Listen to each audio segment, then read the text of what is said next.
أشهد أن لا إله إلا الله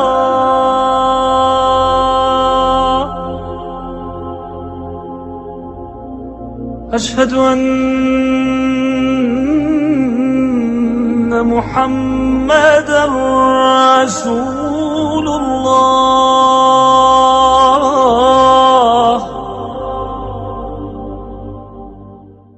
بسم اللہ الرحمن الرحیم۔ شروع اللہ کے نام سے جو بڑا مہربان نہایت رحم والا ہے۔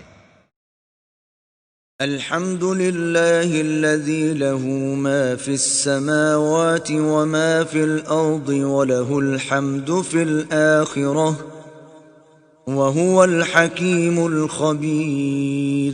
سب تعریف اللہ ہی کو سزاوار ہے جو سب چیزوں کا مالک ہے، یعنی وہ کہ جو کچھ آسمانوں میں ہے اور جو کچھ زمین میں ہے سب اسی کا ہے، اور آخرت میں بھی اسی کی تعریف ہے، اور وہ حکمت والا اور خبردار ہے۔ يعلم ما يلج في الأرض وما يخرج منها وما ينزل من السماء وما يعرج فيها وهو الرحيم الغفور۔ جو کچھ زمین میں داخل ہوتا ہے اور جو اس میں سے نکلتا ہے اور جو آسمان سے اترتا ہے اور جو اس پر چڑھتا ہے سب اس کو معلوم ہے، اور وہ مہربان اور بخشنے والا ہے۔ وقال الذين كفروا لا تأتينا الساعة قل بلى وربي لتأتينكم عالم الغيب لا يعزب عنه مثقال ذرة في السماوات ولا في الأرض ولا أصغر من ذلك ولا أكبر إلا في كتاب مبين۔ اور کافر کہتے ہیں کہ قیامت کی گھڑی ہم پر نہیں آئے گی، کہہ دو کیوں نہیں آئے گی، میرے پروردگار کی قسم وہ تم پر ضرور آ کر رہے گی۔ وہ پروردگار غیب کا جاننے والا ہے، ذرا بھر چیز بھی اس سے پوشیدہ نہیں، نہ آسمانوں میں اور نہ زمین میں، اور کوئی چیز اس سے چھوٹی یا بڑی نہیں مگر کتاب روشن میں لکھی ہوئی ہے۔ لِيَجْزِيَ الَّذِينَ آمَنُوا وَعَمِلُوا الصَّالِحَاتِ أُولَئِكَ لَهُم مَّغْفِرَةٌ وَرِزْقٌ كَرِيمٌ۔ اس لیے کہ جو لوگ ایمان لائے اور عمل نیک کرتے رہے ان کو بدلہ دے، یہی ہیں جن کے لیے بخشش اور عزت کی روزی ہے۔ والذین سعوا فی آیاتنا معاجزین اولئک لهم عذاب من رجز علیم۔ اور جنہوں نے ہماری آیتوں میں کوشش کی کہ ہمیں ہرا دیں ان کے لیے سخت درد دینے والے عذاب کی سزا ہے۔ وَيَرَى الَّذِينَ أُوتُوا الْعِلْمَ الَّذِي أُنزِلَ إِلَيْكَ مِن رَّبِّكَ هُوَ الْحَقَّ وَيَهْدِي إِلَى صِرَاطِ الْعَزِيزِ الْحَمِيدِ۔ اور جن لوگوں کو علم دیا گیا ہے وہ جانتے ہیں کہ جو قرآن تمہارے پروردگار کی طرف سے تم پر نازل ہوا ہے وہ حق ہے، اور خدائے غالب اور سزاوار تعریف کا رستہ بتاتا ہے۔ وقال الذين كفروا هل ندلكم على رجل ينبئكم إذا مزقتم كل ممزق إنكم لفي خلق جديد۔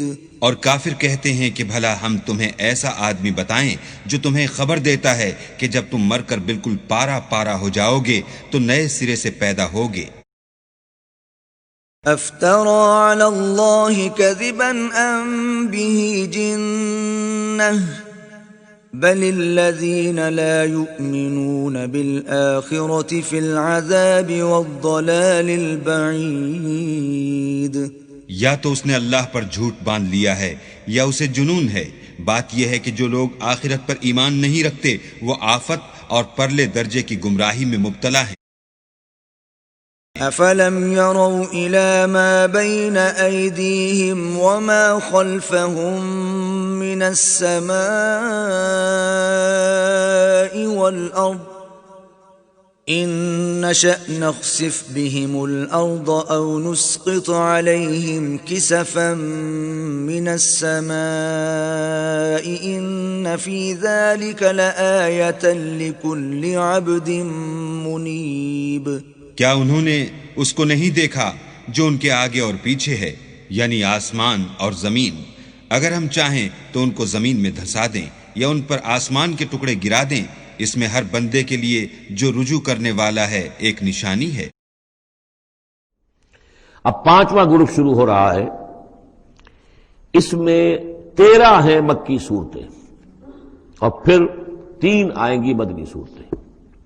لیکن یہ جان لیجئے کہ اب جو مدنی صورتیں آئیں گی وہ چھوٹی چھوٹی ہیں، زیادہ سے زیادہ 4 رکوع، اکثر و بیشتر 2 رکوع۔ یہ جو بڑی مکیات تھی وہ تقریباً مدنیات جو ہیں وہ ختم ہو چکی ہیں۔ سورہ بقرہ، سورہ آل عمران، سورہ انفال۔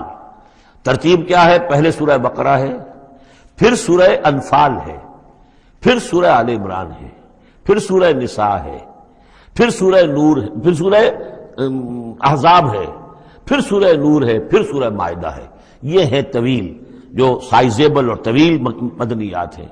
باقی چھوٹی جو ہے وہ ان کے بین ان کے درمیان آتی نہیں ہے۔ جیسے سورہ صف جو ہے وہ بھی سورہ احزاب کے ساتھ ہی متصل نازل ہوئی ہے۔ سورہ محمد ہے وہ بھی سورہ بقرہ کے ساتھ متصل نازل ہوئی ہے، وہ بھی غزوہ بدر سے پہلے نازل ہوئی ہے۔ تو چھوٹی صورتوں کا معاملہ جو ہے وہ علیحدہ ہو جائے گا، لیکن یہ کہ عام بڑی صورتوں کی ترتیب یہ ہے: البقرہ اور پھر انفال، پھر آل عمران، پھر نساء، پھر یہ جو ہم نے ابھی ختم کی احزاب، اور پھر نور، اور پھر مائدہ۔ سورۃ السبا، بسم اللہ الرحمن الرحیم۔ اب نوٹ کر لیجئے یہ آخری مرتبہ 2 صورتیں قرآن میں آ رہی ہیں جو الحمدللہ سے شروع ہو رہی ہیں، تقریباً 8 پاروں کے فصل سے۔ سورہ فاتحہ الحمد سے شروع ہوئی، الحمدللہ رب العالمین الرحمن الرحیم۔ پھر سورہ انعام آئی تھی، وہ بھی الحمدللہ الذی خلق السماوات والارض وجعل الظلمات والنور۔ اس کے بعد پھر 15ویں پارے میں آئی سورہ کہف، الحمدللہ الذی انزل علی عبدہ الکتاب ولم یجعل لہ عوجا۔ اور اب پھر یہ 7 پاروں کے بعد 22ویں پارے میں سورہ سبا بھی ہے، اس سے آگے سورہ فاطر بھی ہے، یہ جوڑے کی شکل میں ہے، اور یہ دونوں الحمدللہ سے شروع ہو رہی ہیں۔ الحمدللہ الذی لہ ما فی السماوات و ما فی الارض، کل تعریف، کل حمد، کل شکر اللہ کے لیے ہے جس کی ملکیت ہے ہر وہ شے، وہ سب کچھ جو آسمانوں میں ہے اور وہ سب کچھ جو زمین میں ہے۔ وَلَهُ الْحَمْدُ فِي الْآخِرَةِ، اور آخرت میں بھی اسی کے لیے حمد ہوگی۔ وَهُوَ الْحَكِيمُ الْخَبِيرُ، اور یقیناً وہ سب کچھ جاننے والا ہے، باخبر ہے اور کمال حکمت والا۔ اور آخرت میں جو میدان حشر میں حضور نے فرمایا لِوَاءُ الْحَمْدِ بِيَدِي، میرے ہاتھ میں حمد کا جھنڈا ہوگا۔ حضور کھڑے ہوں گے میدان حشر میں لِوَاءُ الْحَمْدِ، اب حمد کا جھنڈا لے کر۔ اور اس حمد کا خاص تعلق ہے اس آخری امت کے ساتھ۔ حضور کا نام بھی اسی سے ہے، محمد، احمد، حامد، یہ نام ہے حضور کے صلی اللہ علیہ وسلم۔ اور حمد جو ہے حمادون، یہ امت جو ہے حمادون ہے، یہ بہت حمد کرنے والے ہیں۔ اور قیامت کے دن میدان حشر کے اندر حمد کا جھنڈا حضور کے ہاتھ میں ہوگا، دست مبارک میں۔ اور حضور فرماتے ہیں اس روز جو میں اللہ کی حمد کروں گا وہ آج نہیں کر سکتا۔ یعلم ما یلج فی الارض وما یخرج منها، وہ جانتا ہے جو کچھ زمین میں گھستا ہے، داخل ہوتا ہے، اور جو کچھ کہ اس سے نکلتا ہے۔ وما ينزل من السماء وما يعرج فيها، اور جو کچھ کہ اترتا ہے آسمان سے نازل ہوتا ہے اور جو کچھ کہ چڑھتا ہے اس میں۔ وهو الرحیم الغفور، اور وہ غفور ہے اور رحیم ہے۔ وقال الذين كفروا لا تأتينا الساعة، اور یہ کہتے ہیں کافر کہ کبھی یہ قیامت نہیں آئے گی، یا ساعہ جو ہے کبھی نہیں آئے گی۔ ساعہ اور قیامت کا فرق میں بیان کر چکا ہوں، اور اس میں گویا کہ ابھی تک جو ماضی قریب تک جو خیال رہا ہے سائنسدانوں کا کہ کائنات ابدی ہے، ہمیشہ رہے گی، اس کے ختم ہونے کا سوال ہی نہیں۔ اب یہ ہے کہ سائنس جو ہے فزکس کے میدان میں یہ بات مسلم ہو چکی ہے کہ یہ ابدی نہیں ہے، بلکہ اس سے ختم ہونا، کتنا عرصہ میں ختم ہونا یہ ہم نہیں کہہ سکتے، لیکن یہ کہ مختلف اعتبارات سے یہ طے اب ہو چکا ہے کہ یہ ہمیشہ رہنے والی نہیں ہے، اس کو ایک دن ختم ہونا ہے۔ اور جس طرح کی یہ پھیلی ہے، جس طریقے سے پھل جھڑی ہوتی ہے ایک، اسی طریقے سے یہ پھیلی ہے اور اسی طریقے سے یہ واپس لوٹ جائے گی۔ بقل بلا وربی، کہہ دیجئے کیوں نہیں، یقیناً مجھے میرے رب کی قسم ہے، لتاتینکم، وہ تم پر آ کر رہے گی، دھمک کر رہے گی، دھمکے گی تم پر۔ عالم الغیب، مجھے اپنے اس رب کی قسم ہے کہ جو تمام چھپی ہوئی چیزوں کا جاننے والا ہے، لا یعزب عنہ مثقال ذرۃ فی السماوات ولا فی الارض، اس سے غائب نہیں ہو سکتا کوئی ذرہ بھی، نہ آسمانوں میں اور نہ زمین میں، ولا اصغر من ذلک ولا اکبر، اور نہ کوئی شے جو اس سے چھوٹی ہو اور نہ وہ کہ اس سے بڑی ہو، الا فی کتاب مبین، مگر یہ کہ وہ کتاب مبین میں، روشن کتاب میں موجود ہے۔ لیجزی الذین آمنوا، یہ قیامت جو آئے گی کیوں آئے گی؟ لیجزی الذین آمنوا وعملوا الصالحات، تاکہ بدلہ دے، جزا دے اللہ تعالیٰ اپنے اہل ایمان بندوں کو جنہوں نے کام کیے۔ اگر نہیں آتی قیامت تو یہ تو بڑی ناانصافی ہو جائے گی۔ جنہوں نے اللہ کے لیے اپنی لذات کو چھوڑا، دنیاوی لذائذ کو چھوڑا، اپنے عیش کو چھوڑا، انہوں نے جان جوکھوں میں ڈالی، انہوں نے جہاد کیا، انہوں نے قتال کیا، انہوں نے اپنے کیریئرز برباد کیے، اپنے مستقبل خراب کر لیے دنیاوی اعتبار سے، ہم ان کو کوئی بدلہ نہ ملے، کہیں ان کا اعزاز و اکرام نہ ہو، کہیں ان کو جو ہے خلعتیں نہ ملے، تو یہ تو بڑا ظلم ہو جائے گا۔ لیجزی الذین آمنوا وعملوا الصالحات اولئک لهم مغفرۃ ورزق کریم، یقیناً ان کے لیے مغفرت بھی ہے اور بہت ہی باعزت روزی بھی ہے۔ والذین سعوا فی آیاتنا معاجزین، اور وہ لوگ کہ جو ہماری آیات کو جھٹلانے میں جو ہے کوشاں ہیں، ہرانے میں، شکست دینے کے اندر، اولئک لهم عذاب من رجز علیم، ان کے لیے تو پھر عذاب ہوگا بہت دردناک۔ وَيَرَى الَّذِينَ أُوتُوا الْعِلْمَ الَّذِي أُنزِلَ إِلَيْكَ مِن رَّبِّكَ هُوَ الْحَقُّ، تاکہ دیکھ لیں وہ لوگ کہ جن کو علم دیا گیا ہے کہ یہ جو چیز نازل کی گئی ہے محمد آپ کی طرف، یہ حق ہے آپ کے رب کی طرف سے۔ وَيَهْدِي إِلَىٰ صِرَاطِ الْعَزِيزِ الْحَمِيدِ، اور یہ ہدایت دیتی ہے عزیز اور حمید ہستی یعنی اللہ تعالیٰ کے راستے کی طرف۔ وَقَالَ الَّذِينَ كَفَرُوا، اور جو کافر کہتے ہیں هَلْ نَدُلُّكُمْ عَلَىٰ رَجُلٍ، کیا ذرا ہم بتائیں آپ کو ایک شخص ایسا بھی ہمارے ہاں پیدا ہو گیا ہے، یہ اس طریقے سے استہزائی انداز میں کہتے تھے کہ هل ندلکم علی رجل، ایک ایسے شخص کی طرف رہنمائی کرے تمہاری، ینبئکم، جو تمہیں یہ خبر دے رہا ہے، اذا مزقتم کل ممزق، جبکہ تم بالکل ریزہ ریزہ ہو جاؤ گے، مرنے کے بعد مٹی ہو کر مٹی میں مل جاؤ گے، انکم لفی خلق جدید، پھر تمہیں ایک مرتبہ اور بنا دیا جائے گا، پیدا کر دیا جائے گا۔ افترا علی اللہ کذبا، اس آیت کو نوٹ کر لیجئے، اس لیے کہ سورت کے آخر میں پھر اس کا حوالہ آئے گا کہ وہ شش و پنج میں تھے۔ معاملہ کیا ہے؟ کیا یہ محمد نے جھوٹ گھڑ لیا ہے؟ اب اس کے بھی شواہد نہیں ملتے تھے ان کے سامنے کہ ان کی سیرت و کردار، آخر 40 برس جو ہمارے مابین انہوں نے گزارے ہیں، الصادق الامین، ہم نے خود خطاب دیا ان کو۔ تو افترا علی اللہ کذبا، کیا انہوں نے اب اتنی بڑی جسارت کی ہے کہ کوئی چیز گھڑ کر جھوٹ موٹ اللہ کی طرف جو ہے وہ منسوب کر دی ہے؟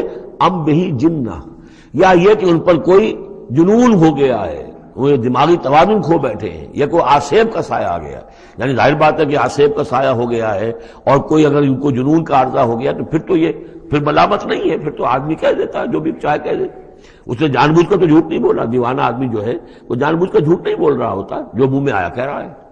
تو ہو سکتا ہے تو یہ ان کے درمیان گویا کہ ایک انہیں اس میں ابھی شش و پنج ہے۔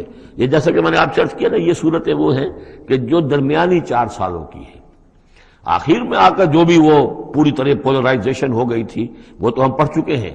14 جمع 2 16 صورتیں تقریباً، ان میں سے ایک نکال دیے سورہ ہجر، تو 15 صورتیں وہ ہیں کہ جو آخری 4 سال جو ہیں آپ کے قیام مکہ کے اس دور کے ہیں، اور یہ جو 2 گروپ ہیں درمیانی مکی صورتوں کے، یہ ہیں درمیانی 4 سال۔ ان میں سے بھی سورہ شعراء کو نکال دیجئے کہ وہ ابتدائی دور کی صورت ہے، باقی یہ تقریباً سب کی سب وہ صورتیں ہیں۔ تو ابھی اب ان کے اندر بھی خود بھی ایسے لوگ تھے کہ جو شش و پنج میں تھے کہ ہوا کیا، ماجرا کیا ہے، کیا واقعی محمد نے اتنے سچے صادق الامین انسان نے جھوٹ گھڑ لیا؟ یہ بات بھی کوئی سمجھ میں نہیں آتی، اور کیا ان کو اوپر کوئی دیوانہ پن طاری ہو گیا ہے، کوئی جنون کا عرصہ ہو گیا، یہ اس کے بھی شواہد نظر نہیں آ رہے۔ بل الذین لا یؤمنون بالآخرۃ فی العذاب، بل الذین لا یؤمنون بالآخرۃ فی العذاب، بلکہ یہ وہ لوگ کہ جو آخرت پر یقین نہیں رکھتے وہ عذاب میں آئے ہوئے ہیں، ان کی جان اس ضیق میں پھنس گئی ہے، وہ دلال ہے، اور وہ اس میں یعنی گمراہی کے اندر پڑ گئے ہیں بڑی دور کی، اور ان کی سمجھ میں جو بات آ نہیں رہی ہے، اگر آخرت کا انہیں یقین ہوتا تو یہ بات ان کو سمجھ میں آ جاتی۔ افلم یروا الی ما بین ایدیہم وما خلفہم، تو کیا انہوں نے دیکھا نہیں جو کچھ ان کے سامنے ہے اور جو کچھ ان کے پیچھے ہے، من السماء والارض، آسمانوں اور زمین میں سے۔ سامنے کیا ہے؟ آپ کائنات کو دیکھتے ہیں، یہ سب آپ کے سامنے ہے۔ پیچھے کیا ہے؟ تاریخی شواہد جو ہیں وہ آپ کے پیچھے ہیں۔ تو یہ جو ایام اللہ کے ذریعے سے تذکیر ہوتی ہے یہ ہے پیچھے، اور جو آلاء اللہ سے جو تذکیر ہوتی ہے یہ ہے سامنے کی شے۔ تو انہوں نے کیا دیکھا نہیں؟ ان نشا نخسف بہم الارض، اگر ہم چاہیں تو ان کو زمین میں دھسا دیں، اور نسقط علیہم کسفا من السماء، اور اگر ہم چاہیں تو ان پر آسمان کا کوئی ٹکڑا گرا دیں۔ ان فی ذلک لآیۃ لکل عبد منیب، یقیناً اس میں نشانی ہے ہر اس شخص کے لیے، ہر اس بندے کے لیے جو اللہ کی طرف رجوع کرے۔ خیرکم من تعلم القرآن وعلمہ، یہ حدیث ہے بخاری شریف کی، اصح الکتب بعد کتاب اللہ، تم میں سے بہترین لوگ وہ ہیں جو قرآن سیکھے اور سکھائے۔ کیا اس پر آپ کا یقین ہے؟ کیا تم نے قرآن کو اہمیت دی؟ عربی اتنی نہ سیکھی کہ قرآن سمجھ سکو، انگریزی اتنی پڑھ لی کہ انگریزوں کو پڑھا دو؟ یہ لمبا فکریہ ہے۔ آپ سے پوچھ ہوگی، تمہارے سامنے تو بیان کیا گیا تھا، تمہیں تو قرآن مجید کے حقوق بتائے گئے تھے، تمہارے سامنے تو قرآن مجید کے معنی بیان کیے گئے تھے، تم نے کیا کیا؟ پڑھو میری کتاب کو اور سمجھو اسے اور سمجھاؤ، لگ جاؤ اس کے اندر۔ اور اگر آپ کا ایمان نہیں ہے کہ یہ ہائیسٹ کیریئر ہے تو آپ کا اللہ پر کوئی ایمان نہیں، اس کے رسول پر کوئی ایمان نہیں۔ یہ سارا کچھ آپ کو وارن کرنے کے لیے ہے۔ وارن کیا جواب دیں گے اللہ کے ہاں؟ مجھے یہ بتائیے۔ Did you believe that Quran is my word?